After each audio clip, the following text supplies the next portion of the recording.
ராம் ராம் ஜெய ஜெய சங்கர ஹர ஹர சங்கர ஸ்ரீ குருப்பியோ நம.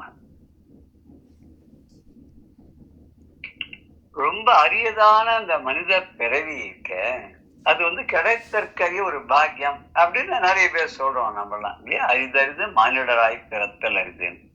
அப்படியே மனுஷனா பிறந்தாலுமே அது கூண் இல்லாத, குருடு இல்லாத, நொண்டி இல்லாத, முடம் இல்லாத, ஊமையா இல்லாத, எப்படி எல்லாம் கண் பார்வை கிடையாது, இப்படி எல்லாம் இருக்கணும்னா அதுவும் ரொம்ப அதிர்ஷ்டம், புண்ணியம் பண்ணியிருந்தாதான் கிடைக்கும். பட் அப்படி ஏதாவது குறைகள் இருந்ததுன்னு சொன்னா அதுக்கு என்ன காரணம்? ஆனா முன் ஜென்மத்துல பண்ண வினைகள், அந்த வினையினுடைய பயனாகத்தான். நல்லதோ கெட்டதோ எல்லாமே நல்வினை தீவினையினுடைய பயனாதான் வருது அப்படின்னு சொல்றாங்க. அதெல்லாம் நிறைய பேர் என்ன பண்றா அப்படின்னு கேட்டாக்க, பர்மனண்டா எப்போ இந்த தடவை ஒரு மனுஷ பிறவி வந்துருத்தோன்னா, இந்த டார்வின் தியரி பிரகாரம் எவல்யூஷன் தியரி இருக்கு இல்லையா, அதுல மனுஷ பிறவிதான் லாஸ்ட். அதுக்கப்புறம் திருப்பி பிறக்கிறதெல்லாம் அவள்லாம் நம்பல, அதெல்லாம் நேர பகவான்கிட்ட போயிடுவான்னு அவள்லாம் சொல்றா.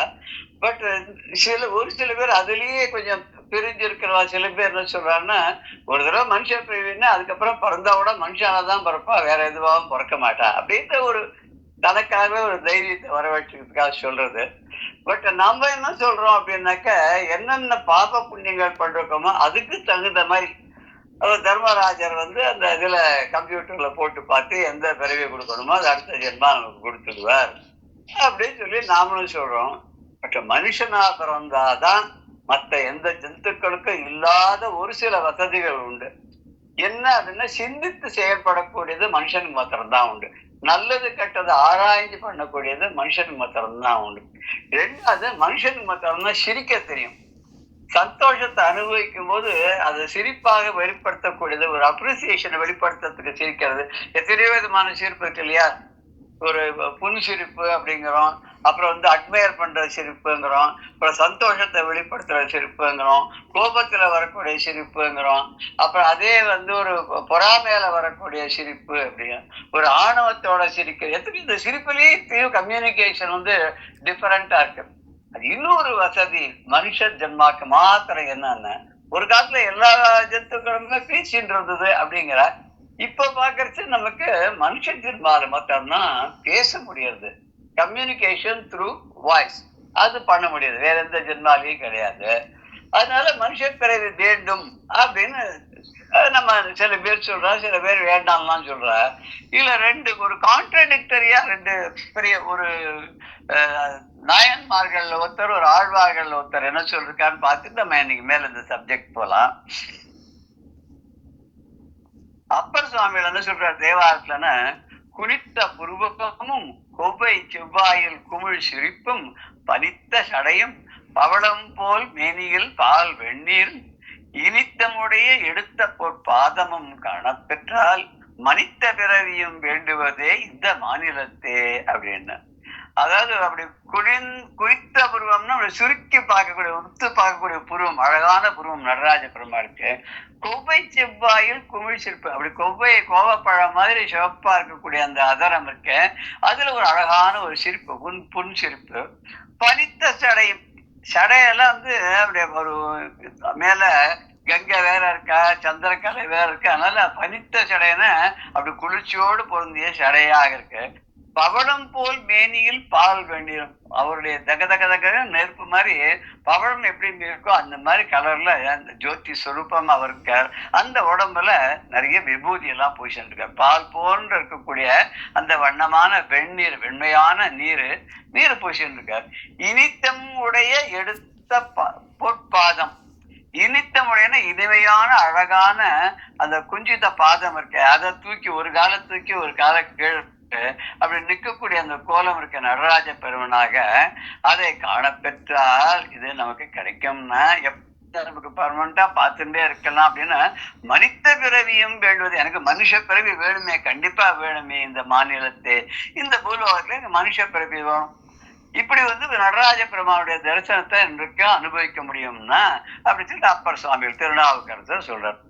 இதே குலசேகர ஆழ்வார் பெருமாள் திருமொழிங்கிறதுல என்ன சொல்றாருன்னா, ஆனாத செல்வத்து அறம்பெயர்கள் தன் சூழ வானாலும் செல்வமும் மண்ணரசும் நான் வேண்டேன், தேனா பூஞ்சோலை திருவேங்கட சுனையில் வீணாய் பிறக்கும் விதி உடையேன் ஆவேனே. எனக்கு இந்த மனுஷ பிறவியே வேணாம், நிறைய செல்வத்துக்கு அதிபதியாக இருக்கக்கூடிய அறம்பெயர்கள்லாம் அந்த தேவலோகத்தை பெண்கள்லாம் சூழ்ந்து நிற்க ஆடலும் பாடலுமா இருக்கக்கூடிய அந்த வானுலகத்தை ஆளக்கூடிய இந்திர பதவி, குறையாத செல்வத்தோட இருக்கக்கூடிய அந்த ஒரு சொர்க்கலோகம், அதுவும் வேண்டாம்.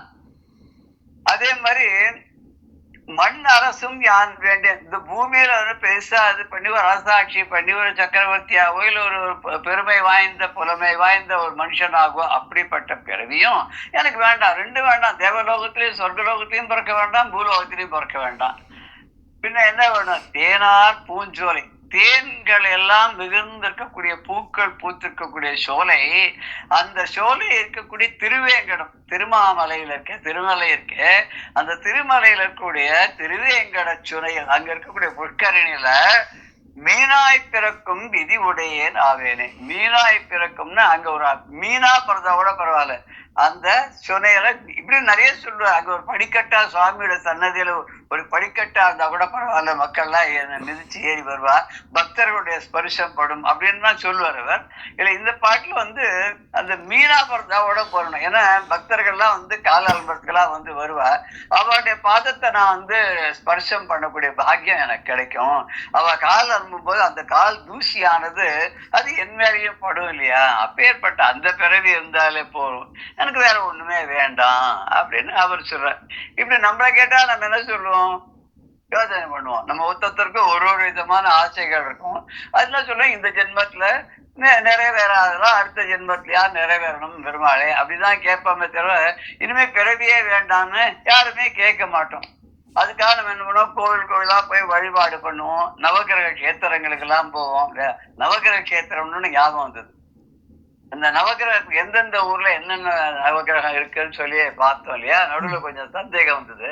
சூரியனார் கோவில்ல சூரியனுக்கு, திங்களூர் அப்படிங்கிற ஊர்ல சந்திரன், வைத்தீஸ்வரன் கோவில் செவ்வாய் கிரகம், திருவெண்காடுங்கிற ஊர்ல புதன், அது புதன் கஷேத்திரம், ஆலங்குடி திட்டை இந்த ரெண்டும் குரு பகவான், கஞ்சனூர் அப்படிங்கிற ஊர் சுக்கிரன், திருநள்ளாறு காரைக்கால் இருக்கு அது சனி பகவான், திருநாகேஸ்வரம் அங்க ராகு.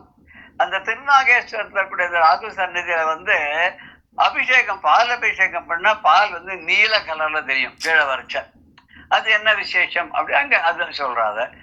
கேது இருக்கிற இடத்துக்கு பேர் கீழப்பெரும்பள்ளம் அப்படின்னு பேரு. இதே திருநெல்வேலி ஜில்லால அந்த தாமிரபரணி நதி கரி ஓரமாக இருக்கக்கூடிய பல கஷேத்திரங்கள்ல நவ திருப்பதி அப்படின்னு ஒண்ணு சொல்லுவாங்க. இந்த நவ திருப்பதினா 9 திருப்பதிகள் பெருமாளுடைய கோவில். அந்த 9 திருப்பதியிலையும் நவகிரகங்கள் ஒன்னொன்னும் வழிபட்டதாக, பெருமாளை வழிபட்டதாகவும், நாமளும் அந்த பெருமாளை வழிபடும் போது அந்த நவகிரகங்களுடைய தொல்லை நமக்கு இருக்காதுன்னு. அதே தாமிரபரணி கரையிலேயே 9 இடங்கள்ல நவ கைலாசம் அப்படின்னு இருக்கு. பாப்பநாசத்துல இருந்து ஆரம்பிச்சு திருச்செந்தூர் போற வரைக்கும் பார்த்தாக்க இங்க நவ திருப்பதி இருக்கு, நவ கைலாசம் இருக்கு. சோ சைவர்களுக்கு தொழக்கூடிய வணங்கக்கூடிய அப்படி கஷேத்திரங்களும் இருக்கு, வைஷ்ணவ ஸ்தலங்களும் அங்க இருக்கு. இது நிறைய பேர் திருநெல்வேலிக்கு போறவா எல்லாரும் இதை ரொம்ப அழகா பிளான் பண்ணிட்டு ரெண்டையும் பார்த்துட்டு வருவான். ஒரு நாளைக்கு ஒரு பக்கம் முழுக்க பார்த்துட்டு போவான். வடகரை முழுக்க ஒரு நாள், அப்புறம் அங்க தங்கிடுறது.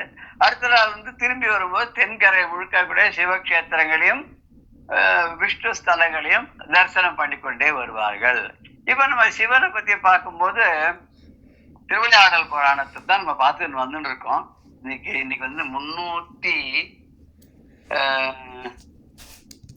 352 பாடல் பார்க்கணும், 352வது பாடல் பார்க்கணும்.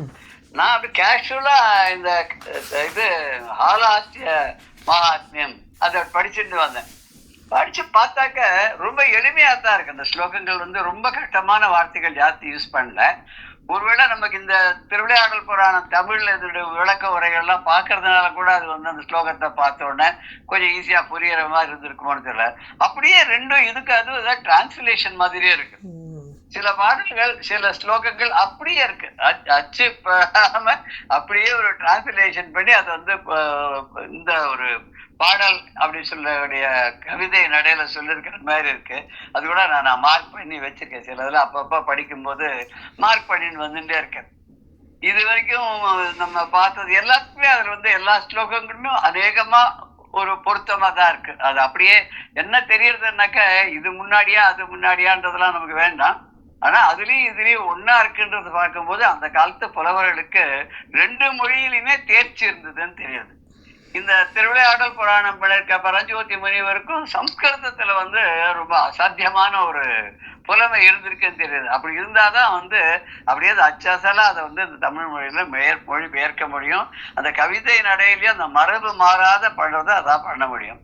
இன்னைக்கு நாம பார்க்க போறது என்ன பாடல் அப்படின்னாக்க, கைதவ குறவன் மாயம் கருதிலம் வேதி ஒன்று செய்திடல் அடிகள் என்ன, தேவர்கட்கு ஆக்கம் கூறி வெய்தழல் வளர்ப்பான் உள்ளம் வேறுபட்ட உணர்வுக்கெல்லாம் உய்திறன் நினைந்து வேட்டான் தனக்கு மேல் உருவது ஊரான் அப்படின்னு இந்த பாடல்.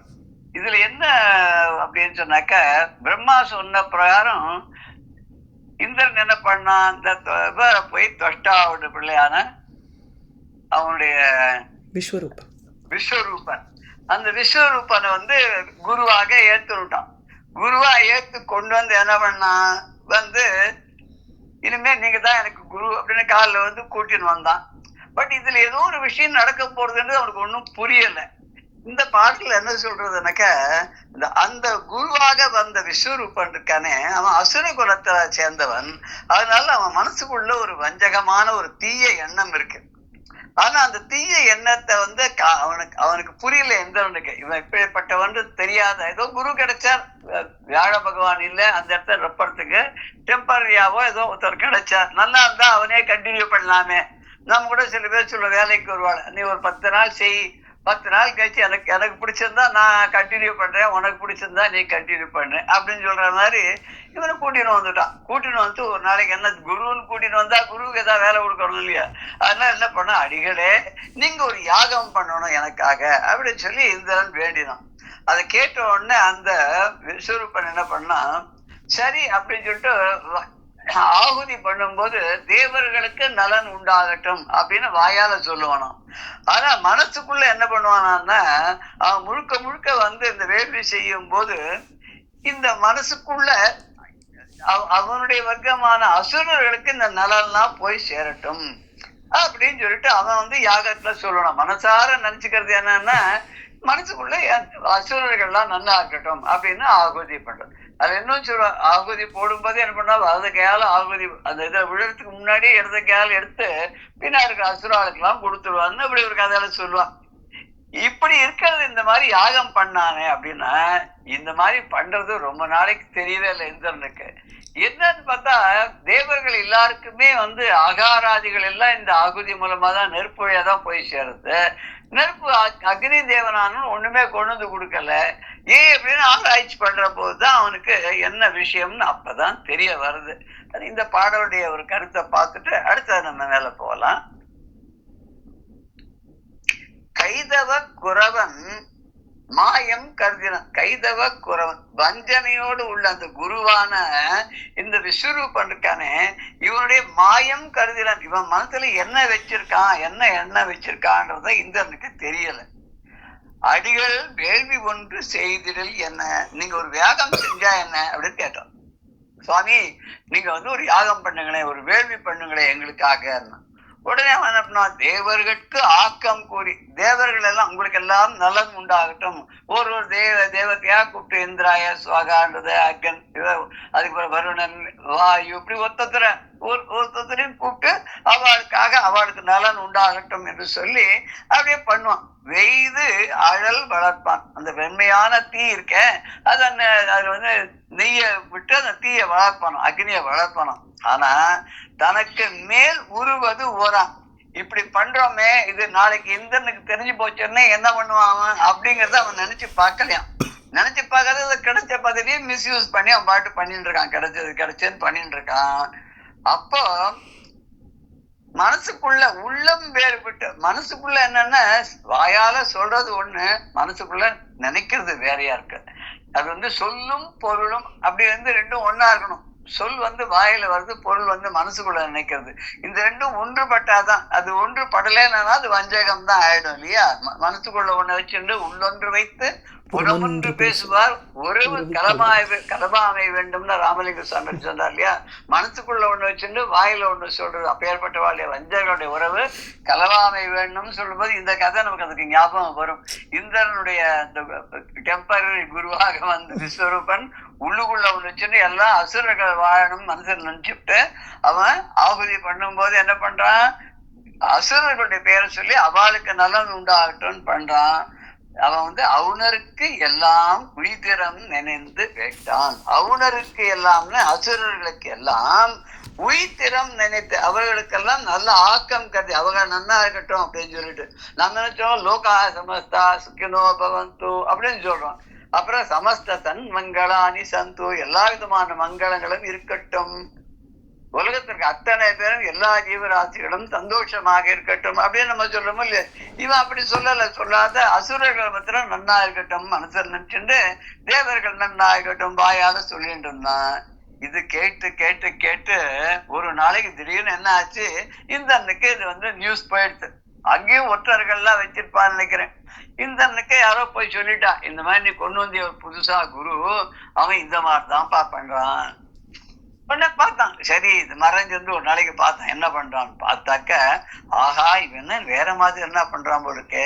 வாக்கினால் மனத்தால் வேறாய் மகம் செய்வான் செயலை யாக்கையை நோக்கினான் ஓதி தன்னால் நோக்கினான் குலிச வேளால் தாக்கினான் தலைகள் மூன்றும் தனித்தனி பறவையாக போக்கினான் அழகை வாயில் புகட்டினான் புலவு சோரி.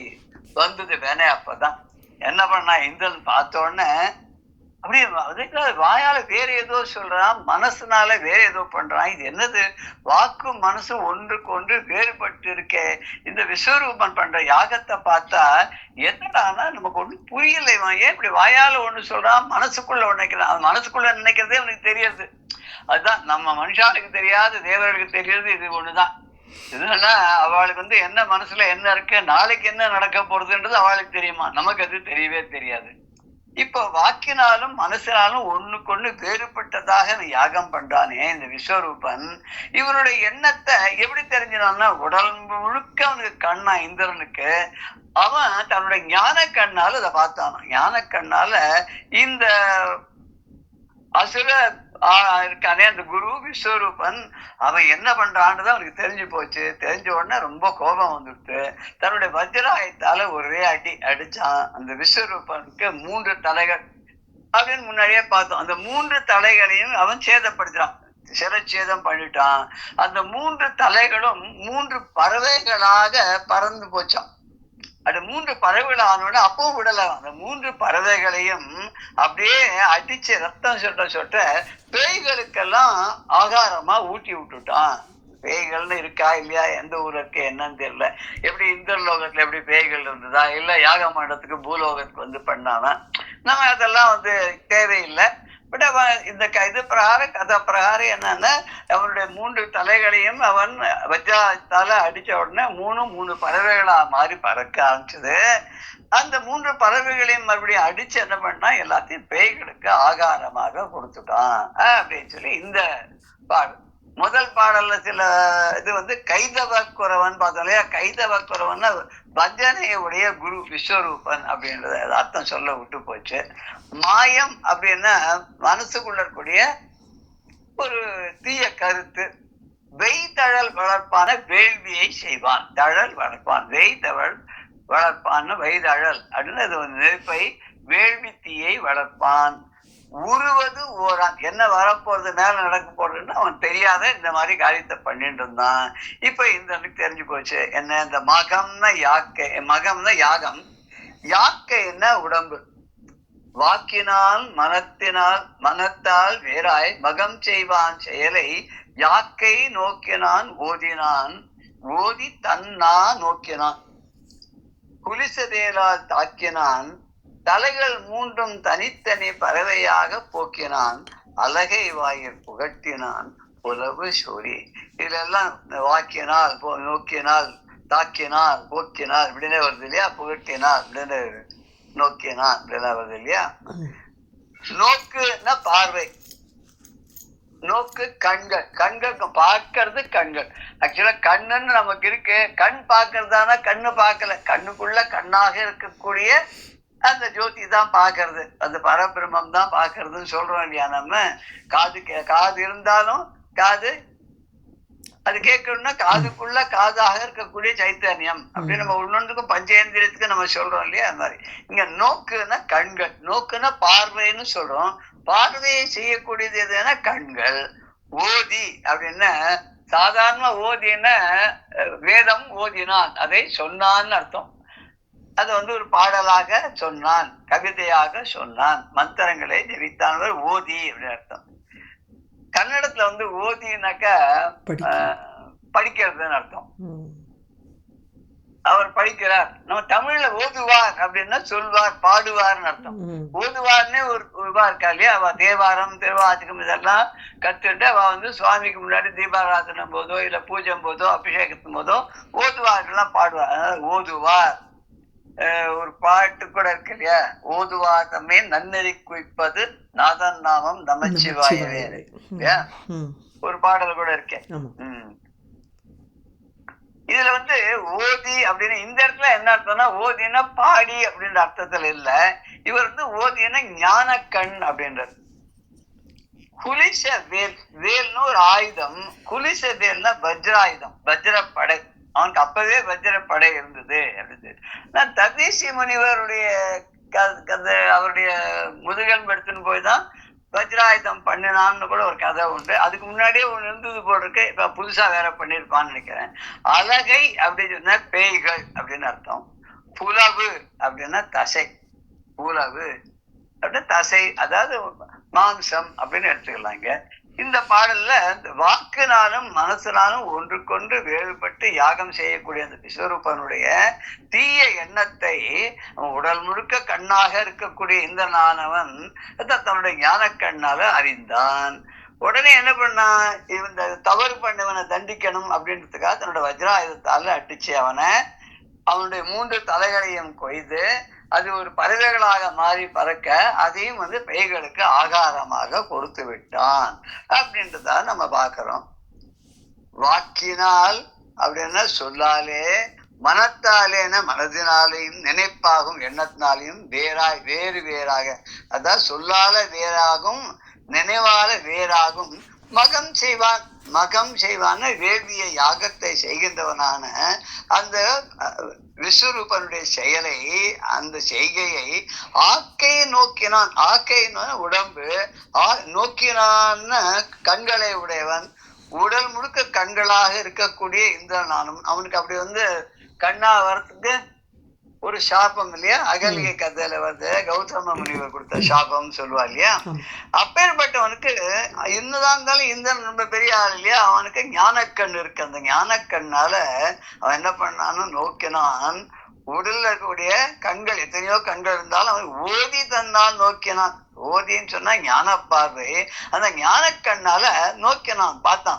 அவனுக்கு அப்பதான் அவனுக்கு தெரிஞ்சது குலிசு. பார்த்தா என்ன தெரிஞ்சது, இந்த அசுரன் மனசுல ஒண்ணு வச்சுட்டு வெளியில ஒண்ணா அப்படி பண்றான். செய்கையும் செயலும் மனசுல கூட எண்ணமும் வேறுபாடாக இருக்கிறது அப்படி தெரிஞ்ச உடனே குலிச வேலால் தாக்கினான். வஜ்ரப்படையால அவனை அடிச்சு தலைகள் 3 அவனுடைய 3 தலைகளையும் தனித்தனி பறவைகளாக போக்கினான். தனித்தனி பறவையாக போக்கினான். வேற வேற விதமான பறவைகளாக அவனை மாற்றி அனுப்பிச்சு அலகை வாயில், பேய்களுடைய வாயில புலவு சோரி போட்டினான். அப்படியே அந்த ஊனோட மாம்சத்தோடு ரத்தத்தோடு சேர்ந்த மாதிரியா இதை புகுத்தினான். அந்த பேய்களுக்கு ஆகாரமாக கொடுத்தான். அது என்ன 3 விதமான பறவைகள் சொல்றாங்க. காடைன்னு ஒரு பறவையாம், ஊர்க்குருவின்னு ஒரு பறவையாம், அது சிச்சிலி அப்படின்ற ஒரு பறவையாம். 3 பறவையாக. இந்த காடை அப்படிங்கிறது சோமபானம் சாப்பிடுமா, அது காடைங்கிற பறவை. அப்புறம் சுறாபானம் சாப்பிடக்கூடியது ஊர்க்குருவி அப்படின்றார். அன்னபானம்லாம் சாப்பிடக்கூடியதெல்லாம் சிச்சிலி அப்படின்ற பறவை. இப்படி 3 பறவையாக பறந்தன. அதையும் அடிச்சு என்ன பண்ணான்னு அந்த பேய்களுக்கு ஆகாரமாக கொடுத்தான். அடுத்த பாடலுக்கு போச்சு என்னன்னாக்க, இந்த மாதிரி ஒருத்தனை கொண்டுட்டான குரு, அதுவும் சாதாரண ஆளை கூட இல்ல, குருன்னு ஒருத்தனை கொண்டு வரிச்சு கொண்டு வந்து வச்சுண்டு அவன் யாகம் பண்ணிட்டு இருக்கிற காலத்துல அவனை கூப்பிட்டு கேட்டிருக்கலாம், ஏன்பா இப்படி எல்லாம் பண்ற, நீ பண்றது கொஞ்சம் நல்லா இல்லையேன்னு கேட்டிருக்கலாம். விதி யாரை விட்டது, பின்னாடி அவனுக்கு ஏதோ வேற ஏதோ வரும். இதெல்லாம் வரப்போறதுன்னா பிரம்மாவுக்கு முன்னாடியே தெரியும். அது தெரிஞ்சுதான் அவர் இந்த இது ஒரு சூழ்ச்சியாக பண்ணான்னு கூட முன்னாடி ஒரு பாடல்ல சொல்லிட்டார் அவர். இப்ப அடுத்தது என்ன ஆச்சுன்னா,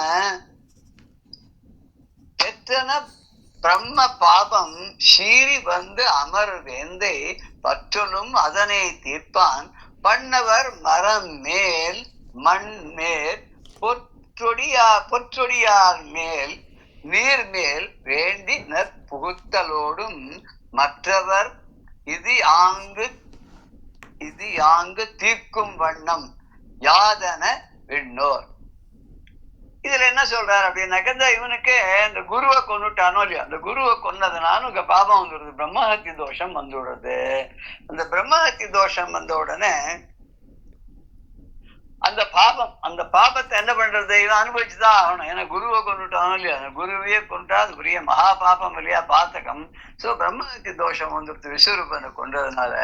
அவன் இந்த விரைவாக இந்த பாபம் இருக்கு இல்லையா, பிரம்மஹத்தி தொடர்ந்து வருது. நம்ம இதுல கூட பாத்துருக்கோம், திருவிட மருத்துவங்கிற ஊர்ல பார்த்தாக்க ஏதோ ஒரு ராஜா பண்ண பாபத்தை பிரம்மஹத்தி தொடர்ந்து வந்துதான் பின்னாடி. அவன் கிழக்கு வாசல்ல உள்ள நுழைஞ்ச உடனே அதுக்கப்புறம் அது சிவனுடைய சன்னதி வரதுல அந்த பிரம்மஹத்தி உள்ளே நுழையலையாம். அந்த கோபுரத்து மேல ஒரு ரோட்ல உட்கார்ந்துட்டு இருக்கான், ராஜா திரும்பி வருவான்னு. ராஜா என்ன பண்ணான்னா, அவன் இன்னொரு தெற்கு வாசல் வழியா வெளில போயிட்டான் அப்படின்னு சொல்லி இன்னைக்கே எல்லாரும் என்ன பண்ணுவாங்கன்னா, கிழக்கு வாசலால உள்ள போவா திருவிடமருத்தூருக்குள்ள. அந்த கோயில் எல்லாம் முடிச்சுட்டு வேற வாசல் வழியா வெளில வருவாங்க, கிழக்கு வாசல் வழியா இப்போ அவெல்லாம் வேற வரமாட்டான். இப்ப இந்த பிரம்ம சக்தி தோஷமா அவனை துரத்தும் போது இவன் என்ன பண்ணான்னாக்க, தேவர்கள் எல்லாம் தேவ தலைவனா இந்திரன் அவனை பிடிச்சது. சோ அந்த பாபத்திலேருந்து தீர்க்கணும். குரு இருந்தாலும் பிரகஸ்பதி இருந்தாலும் இதை வழிகளை சொல்லி கொடுப்பார். அதுக்கு பதிலா வந்த குருவும் அப்படியெல்லாம் சாகடிச்சுட்டான். அப்ப என்ன பண்ண, பாபம் வந்துடுத்தோன்னு பிரம்மஹத்தி தோஷத்தை மற்ற தேவர்கள்லாம் கூடி ஒரு ஆராய்ச்சி பண்ணி ஒரு வழி சொல்லி கொடுத்தோன்னா அவன் என்ன பண்ண, அது பங்கு போட்டு 4 பேருக்கு கொடுத்துட்டான். மரத்துக்கு, மண்ணுக்கு, நீருக்கு, பெண்களுக்கு, இந்த 4 பேருக்கும் பங்கு போட்டு கொடுத்துட்டான். இந்த பாவத்தை அவளுக்கு கொடுத்த உடனே அவ பார்த்தா, நாங்க எந்த தவறும் பண்ணாது, எங்களுக்கு இந்த பாவத்தை தூக்கி எங்க தள்ள கட்டிட்டேப்பா, இந்த பாவம் இதனால என்ன எங்களுக்கு தொல்லை வரும், இது எப்ப தீரும், எப்படி, இதுல இருந்து எங்களுக்கு விடுதலையே கிடையாதா அப்படின்னு அவ கேட்கிறான். அது என்னன்னா, அந்த பாடல் என்ன, அப்பிடை நுரையாய் மண்ணி அருவருப்பு உவர் ஆயம் பொச்சிப்பிளங்கொங்கையார் பால் ஈண்டு அதற்கரிய பூப்பாய் கப்பினர் மரத்தில் காலும் பயினதாய் கழிகவென்றார் இப்படி சுமந்த எங்களுக்கு என்னலாம் என்றார் பின்னும். நீருக்கு ஒரு விதமான, ஏன்னா தண்ணீர்ல மேலேருந்து கொட்டும்போது தண்ணீர்ல நுரையாக வர்றது அதுவா பிரம்மத்தினுடைய ஒரு பாபம், இந்தருடைய பாபத்துல ஒரு பங்கு வந்துடுச்சுன்னா.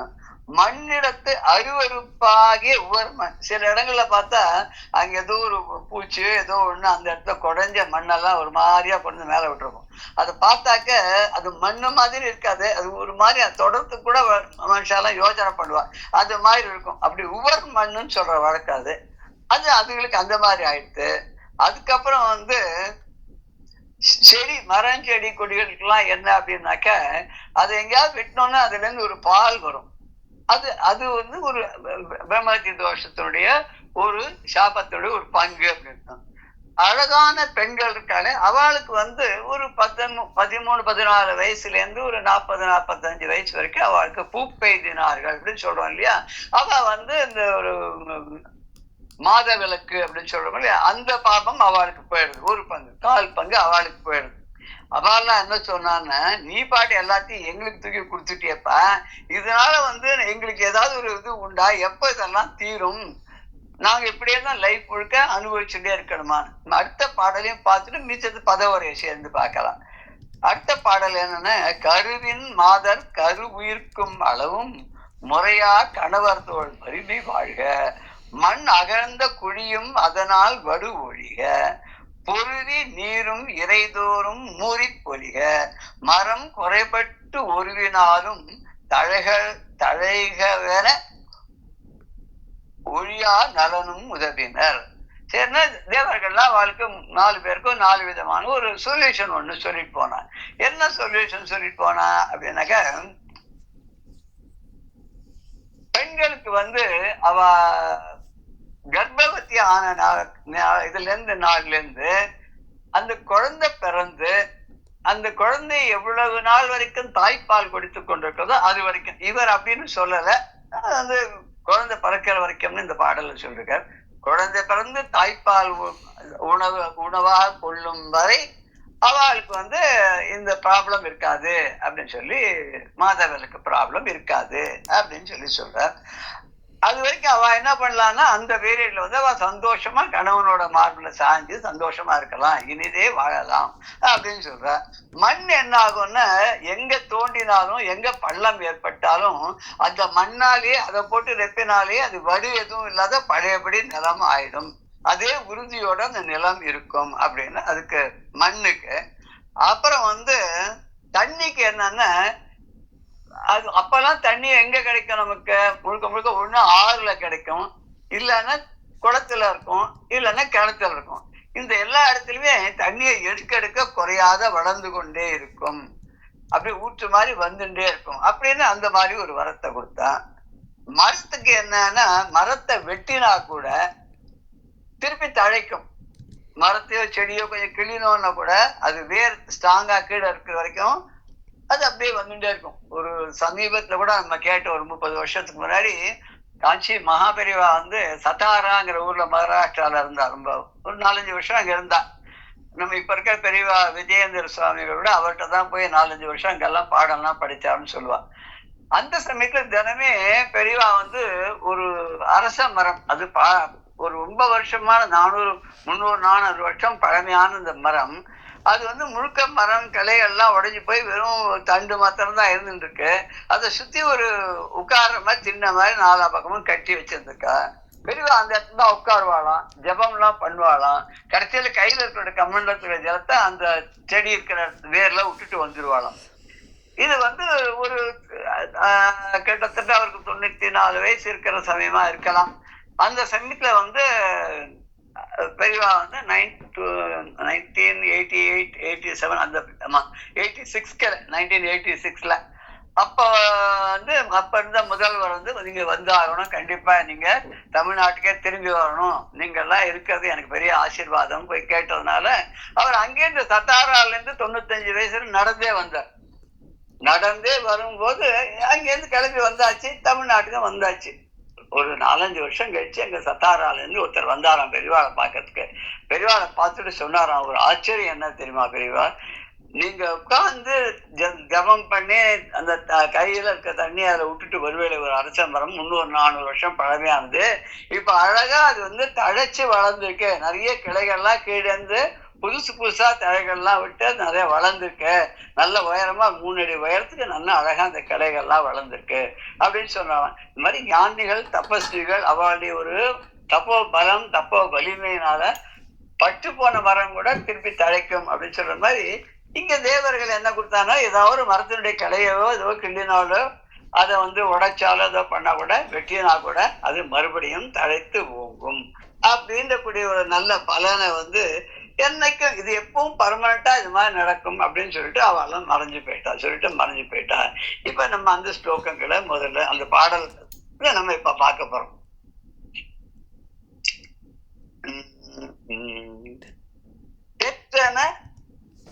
பிரம்ம பாவம் சிறி அமரர் வேந்தை பற்றலும் அதனை தீர்ப்பான் பண்ணவர் மரவேர் மண்மேல் பொற்றொழியார் மேல் நீர்மேல் வேண்டினர் பூத்தலோடும் மற்றவர் இது யாம் தீர்க்கும் வண்ணம் யாதன விண்ணோர்.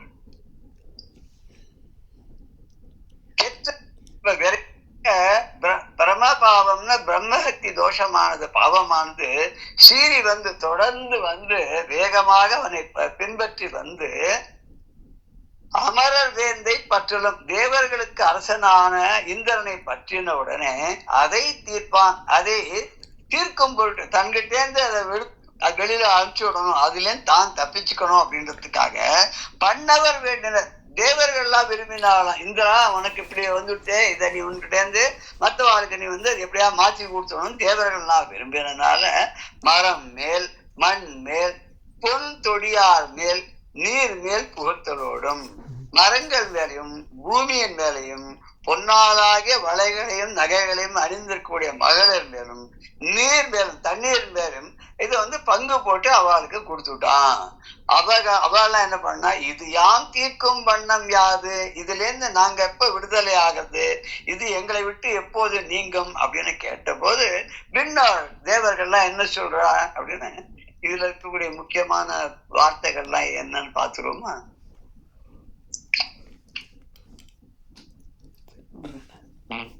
தெற்றான விரைவாக பிரம்மபாவம்னு பிரம்மஹத்தி தோஷம், அமரர் வேந்தன் இந்திரன், பண்ணவர் அப்படின்னாக்க தேவர்களுக்கு பண்ணவர். அபிராமேந்திரர் கூட ஒரு இடத்துல அப்படிதான் சொல்லுவார். விண்ணோர்னா தேவர்கள் அப்படின்றத நம்ம பார்க்கணும். அடுத்த பாடல் வேணா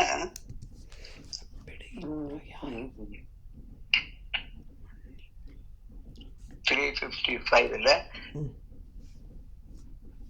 அப்பிடை நுரையாய மண்ணில் அருவருப்பு உவராய் அப்பொற் செப்பிளங் கொங்கையார்பால் தீண்டுதற்கரிய பூப்பாய் கப்பினர் மரத்தில் காலும் பயினதாய் கழிகவென்றால் இப்படி சுமந்த எங்கட்கு என்னலம் என்றார் பின்னும். அப்பு இடை நுரையா, தண்ணீர வந்து நுரையாகும், மண்ணில் அருவருப்பு உவராய், நிலத்துல வந்து அருவருக்கத்தக்க உவர் மண்ணாகவும், அம்பன் செப்பு இடம் கொங்கையார், அழகான பொன்னாளாகிய பொன் போன்ற அப்படி பொன்னாலான ஒரு ஒரு என்ன சொல்றதுக்கு இளம் கொங்கை, ஒரு பொன் செப்பு கவுத்து வச்ச மாதிரி இருக்கக்கூடிய இளம் மார்பகங்களை உடைய இளம் பெண்கள் அவர்களுக்கும், அதுக்கப்புறம் வந்து அவள்கிட்ட எப்படின்னா தீண்டுதற்கரிய பூப்பாகவும், கப்பு இனர் மரத்தில் கிளைகளோட, கப்புன்னு கப்பும் களையும் சொல்றா இல்லையா, அது கப்புன்னு வந்து கிளைகள், இந்த கிளைகளோட கூடிய பூங்கொத்துக்களோட கூடிய நன்கு வளர்ந்திருக்கூடிய செழிப்பான மரங்கள் இடத்துல காலும் பைநாய், காலும்னு அந்த மரத்தை எங்கேயாவது நம்ம கத்தியால அது ஒரு இடத்துல ஒரு செதைச்சோம்னா அந்த இடத்துல வந்து பிசின் மாதிரி இந்த பால் வரும். அது இந்த மாதிரி வந்து எல்லாருக்கும் அப்படி பங்கு போட்டு கொடுத்துட்டா அப்படின்னு கழிக இது மாதிரி ஆகும் அப்படின்னு உங்க பாவம் தீரும். அப்ப பின்னும் மீளவும் இப்படி சுமந்த எங்களுக்கு என்ன நலம், இதனால எங்களுக்கு என்ன லாபம், உன்னுடைய பாவத்தை நாங்க எடுத்துக்கிறதுனால எங்களுக்கு என்ன லாபம், எனக்கு ஏதாவது ஒரு அருள் உண்டா என்ன அப்படின்னு கேட்கும்போது, இப்பழியை நாங்க தாங்கி கொண்டிருக்கோமே எங்களுக்கு இதனால என்ன பலன் அப்படின்னு கேட்கிறா. அதுல வந்து என்ன வார்த்தைகள் இருக்கு அப்படின்னு சொன்னாக்க, அப்புன்னா தண்ணி, கப்புன்னா கிளைகள், இணர் அப்படின்னாக்கா மலர், காலும்னு வெளிப்படும், காலும் வெளிப்படும். கால்னாக்க காற்றுன்னு கூட ஒரு இருக்கு, சில பதங்களுக்கு அந்த கான்டெக்ட் அந்த மாதிரி வார்த்தைகள்ல அர்த்தம் மாறுது. அடுத்த பாடல் வந்து கருவின் மாதர் கருவுயிர்க்கும் அளவும் முறையால் கணவர் தோல் மருவி வாழ்க, மண் அகழ்ந்த குழியும் அதனால் வடு ஒழிக, பொருவில் நீரும் இறைத்ததோறும் மூறி பொழிக, மரம் குறைபட்டு ஒருவினாலும் தழைக வென ஒழியா நலனும் உதவினர். கருவின் மாதர், கரு கொண்ட கர்ப்பவதியான மகளிர், கரு உயிர்க்கும் அளவும், அவரோட அந்த கர்ப்பத்தை தாங்கும் வரையிலும், அதான் அவர்களை குழந்தை பெறும் வரையிலும் போட்டிருக்க. அது சில பேர் சொல்ல அப்படி இல்லை, மெடிக்கலி அவ என்ன சொல்றா அப்படின்னாக்க, தாய்ப்பாலுக்கு சாப்பிட்ற வரைக்கும் அந்த குழந்தை சாப்பிட்ற வரைக்கும் அந்த ப்ராப்ளம் வாழ்க்கை வராது அப்படின்னு சொல்றா. அந்த காலத்துல வந்து நிறைய நம்ம பார்க்கலாம், கிராமத்துல நிறைய வீடுகள்லாம் இருப்பா, அவெல்லாம் வந்து ஒருத்தருக்கு 7-8 குழந்தைகள்லாம் இருக்கும், 7-10 குழந்தை இருக்கும். ஒரு குழந்தைக்கு 2 வருஷம் கேப் இருக்குன்னா கூட அவளுக்கு 15-20 வருஷத்துக்கு இந்த ப்ராப்ளம் இல்லாத கூட அவ இருக்கிறதுக்கு வழி இருந்தது அந்த காலத்துல. இப்பெல்லாம் ஒரே ஒரு குழந்தைன்னு தான் வச்சுட்டு இருக்கோம் நம்ம. அந்த ஒரு குழந்தைய வளர்த்து படிக்க வச்சு ஆளாக்குறதே பெரும்பாடா இருக்கு இல்லையா நமக்கு.